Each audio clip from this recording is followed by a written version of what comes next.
Dan ada buku dulu saya baca, bukunya judulnya Economics Doesn't Lie, Economics Does. Gitu. Ilmu ekonomi tidak akan berbohong, tapi ekonom-ekonom berbohong. Nah, Nairul ini termasuk orang yang tidak ingin berbohong. Karena dia ingin agar supaya ada kejelasan di dalam data dan di dalam cara berpikir strategis, terutama tentang energi itu.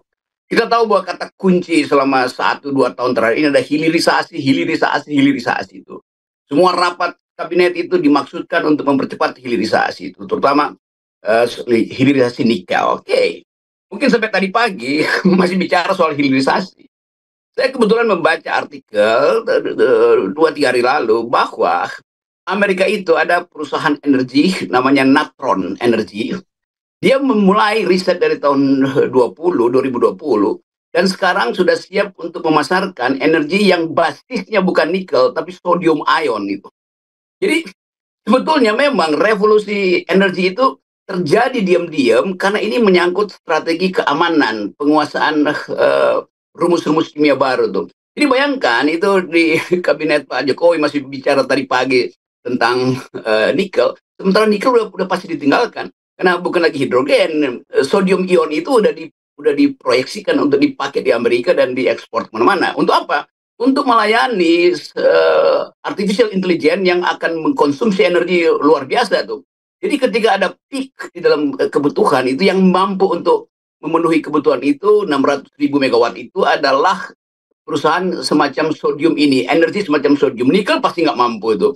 Apalagi kalau kita proyeksikan nikel di Indonesia berapa sih? Mungkin 3-4 tahun lagi habis itu kan. Jadi perencanaan strategis itu diperlukan data ekonomi dan intelijen ekonomi. Kan itu yang terjadi kan.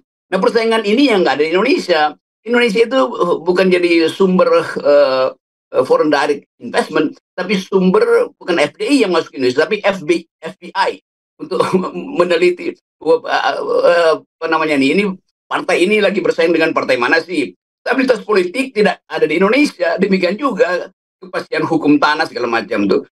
Jadi kita lihat bahwa kita pasti tertinggal, bukan karena kita nggak punya sumber daya, tapi cara kita merencanakan sumber daya itu bertele-tele.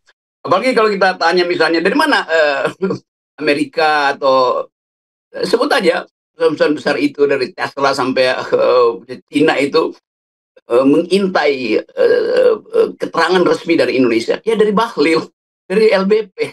Kan buat mereka yang ngerti tentang hubungan antara bisnis dan politik, dengan mudah orang anggap bahwa atau investor asing misalnya mendengarkan, oh ini uraian dari Bahlil, bukan dari Nairul. Itu orang udah tahu ya, kita diskon lah uraian itu. Karena ini uraian politis kan. Jadi kalau yang ngomong adalah Bahlil, udah pasti bego tuh keterangannya tuh. Kalau Pak Luhut yang ngomong udah pasti bias, karena beliau seorang pengusaha sekaligus politisi itu. Jadi input yang kita berikan pada investor asing itu yang sebagai palsu semua tuh.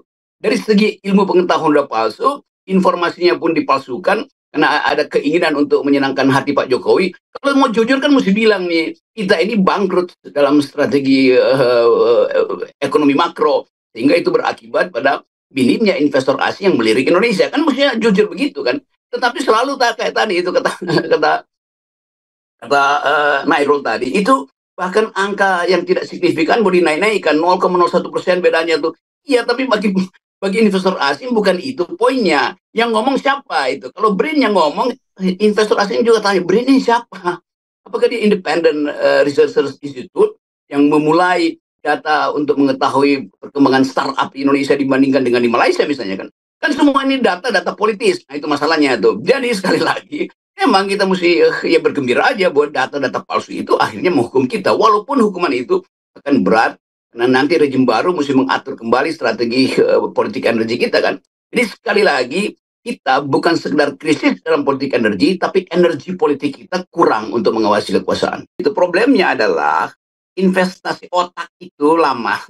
Investasi kecerdasan itu memerlukan ketelitian, akurasi, dan bahkan kemampuan kita untuk bertanding di tingkat kecepatan berpikir itu sudah bisa dibikinkan model itu. Dari awal kita bisa lihat bagaimana hubungan antara nutrisi dan otak, hubungan antara imajinasi dan kapasitas politik. Kan Itu semuanya bisa di-modeling gitu. Tetapi bahkan, mereka yang mendalilkan, hal-hal semacam itu dianggap sebagai, itu bukan bagian dari pertengkaran. Sama dengan kasus di Mahkamah Konstitusi, dimodelingkan hubungan antara bansos itu dengan elektabilitas, nggak mau diterima modeling itu. Padahal itu cara berpikir ilmiah. Jadi dari awal politisi nggak mau, pakai cara berpikir ilmiah.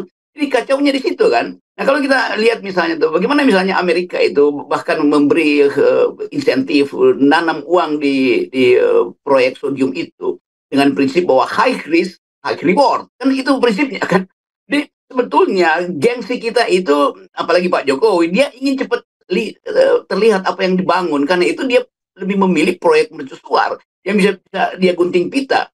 Tapi kalau riset yang membutuhkan, imajinasi, membutuhkan, spying untuk, mengetahui apa yang lagi dilakukan di laboratorium di Israel, apa yang lagi dilakukan di laboratorium di Cina, di, pusat BMW, membuat model-model segala macam. Kan kita mesti kirim kemampuan intelijen kita di situ kan. Jadi bukan intel-intel yang memata-matai diskusi, Mardani aja yang, beredar tuh. Juga memata-matai perkembangan laboratorium kimia terutama kan. Nah ini nggak ada tradisi itu karena tetap ini soal pemimpin, pemimpin yang nggak mau, ya sedikit merendah untuk, demi yang dia sebut sebagai bonus demografi. Tunggu aja lah pelan-pelan. Tapi ingin segera diperlihatkan kan bahwa bonus demografi dari Jokowi adalah Gibran. Padahal Gibran itu kemampuan kapasitas apapun nggak ada. Itu itu pun yang akan dinilai oleh orang tuh. Jadi kalau dibilang investor nggak mau masuk di wilayah-wilayah yang sifatnya, high tech itu bukan sekedar karena kesulitan kita, tapi juga karena situasi politik. Kan tetap tadi mana ada investor yang mau masuk kalau dia tahu bahwa indeks korupsi kita cuma 37 tuh. 37 artinya dari 100 orang Indonesia cuma 37 yang bersih. Itu namanya cara membaca indeks korupsi kan.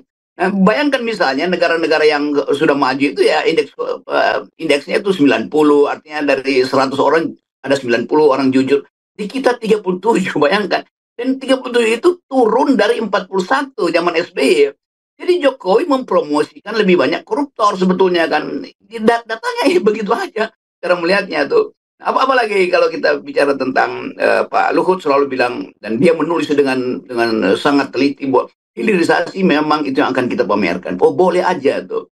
Misalnya ini soal nikel, itu di hilir memang bersih itu, zero emission misalnya itu, atau zero, waste misalnya itu. Betul, tapi buat anak muda di Eropa misalnya, dia akan lihat, oke hilirisasi bersih, tapi di hulu bagaimana? Di hulu itu kotor secara politik, karena nggak ada kompetisi di situ. Penguasaan industri-industri nikel itu cuma empat oligarki di situ. Lalu orang bertanya, memang hilirnya bersih, tapi hulunya kotor secara politik, karena itu adalah tukar tambah kekuasaan aja yang di hulu itu kan. Dan itu menunjukkan bahwa kalau di hulu kotor secara politik, maka kemungkinan-kemungkinan untuk, menilai efisiensi itu nggak ada. Karena itu dimonopoli, datanya pasti diselundupkan hanya untuk menyenangkan, kekuasaan. Pak Jokowi misalnya akan lihat, bolak-balik ke Morowali itu kotanya udah jadi, iya tapi itu kota dari 2-3 orang doang dan tidak ada impact-nya pada masyarakat kan. Dan itu artinya berbahaya, sustainability-nya berbahaya secara politik. Itu dasarnya tuh. Apalagi itu, ya teknologi itu tumbuh setiap 8 jam ada teknologi baru. Sementara kabinet itu 5 tahun ke depan itu juga orangnya tuh. Itu juga udah ada trade off antara kecepatan berpikir teknologis dan kelambanan berpikir politis kan itu intinya tuh. Jadi sekali lagi ini satu keadaan yang sangat, rumit, bukan rumit sebetulnya, gampang kita urai kalau ada countervailing force, yaitu orang-orang, masyarakat sipil apalagi kalau ada partai politik yang membayang-bayangi rezim yang ada hari ini dari segi pengetahuan, dari segi, politik dan dari segi keamanan global. Ini kan semua variabel yang mesti ada di atas meja tuh. Nah, kita tunggu misalnya Pak Prabowo, mau nggak Pak Prabowo bicara secara detail soal ini? Bukan sekedar, pusing sendiri karena Jokowi minta 3 kursi. Gibran sama dengan Jokowi, tapi Gibran mau dua kursi tambahan untuk dia sendiri kan. Jadi begitu keadaannya kan. Bukan tukar tambah riset, tapi tukar tambah, ya tukar tambah kekuasaan akhirnya. Jadi kita menjadi dangkal karena gagal untuk mengatakan bahwa kami bangsa yang berpikir, bukan bangsa yang sekedar diusir kiri kanan karena ketidakmampuan kita untuk menunjukkan prestasi kedua internasional. Apalagi nama-nama semacam Bahlil itu udah blacklist lah di dunia investasi itu karena bohong terus kan. Jadi apa yang diucapkan oleh Bahlil itu bukan nilai ekonominya, itu semacam apa dalam ilmu ekonomi sunk cost itu apa biaya yang gak ada gunanya sebetulnya. Oke.